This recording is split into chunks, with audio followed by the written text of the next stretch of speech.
O decreto é em favor dos judeus. Naquele mesmo dia, o rei Xerxes deu à rainha Esté a casa e os bens de Ramã, o inimigo dos judeus. E Mordecai foi apresentado ao rei porque Ester contou que Mordecai era seu parente. Então o rei tirou o seu anel sinete, que ele tinha tomado de Ramã, e o deu a Mordecai. E Ester nomeou Mordecai como administrador de todos os bens de Ramã. Depois Ester se jogou aos pés do rei e, chorando, pediu que anulasse a ordem de Ramã, o descendente de Agag, e que não deixasse que o terrível plano de Ramã contra os judeus fosse executado. O rei estendeu o cedro de ouro para Ester. Ela se levantou e ficou de pé diante dele. Então disse: Se for do agrado do rei, e se eu puder contar com a sua bondade, e se o Senhor achar que o que eu peço está certo, então assine um decreto anulando a ordem de Ramã, a ordem que o filho de Hamedata e descendente de Agag deu para que no reino inteiro todos os judeus sejam mortos. Pois eu não poderei suportar a destruição do meu povo e a morte dos meus parentes. E o rei Xerxes disse à rainha Ester e ao judeu Mordecai: Eu mandei enforcar Ramã por causa do plano que ele havia feito para matar os judeus e dei todos os seus bens a Ester. Mas uma ordem dada em nome do rei e carimbada com o anel real não pode ser anulada.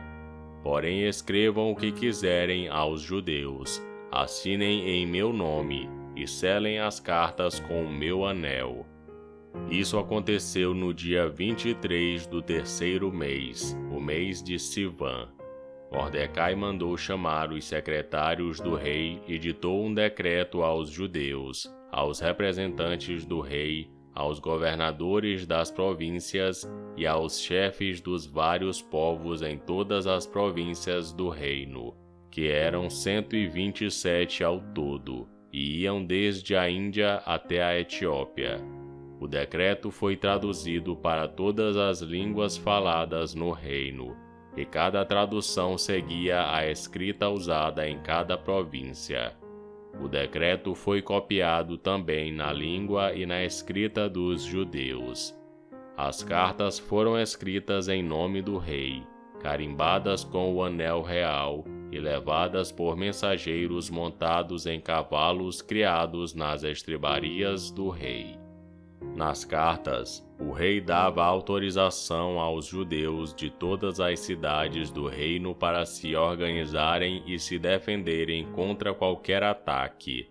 Se homens armados de qualquer povo ou qualquer província do reino atacassem os judeus, estes podiam combatê-los e matá-los. Podiam acabar com todos os seus inimigos, até mesmo as mulheres e as crianças, e ficar com os seus bens. Em todas as províncias, os judeus tinham ordem para fazer isso no dia marcado para a matança, isto é, o dia 13 do 12º mês, o mês de Adar. Uma cópia da ordem do rei devia ser publicada como lei e ser lida em público em todas as províncias, para que no dia marcado os judeus estivessem prontos para se vingar dos seus inimigos. O rei deu a ordem. Os mensageiros montaram cavalos ligeiros da estribaria real e saíram depressa. O decreto foi lido em público também em Suzã, a capital.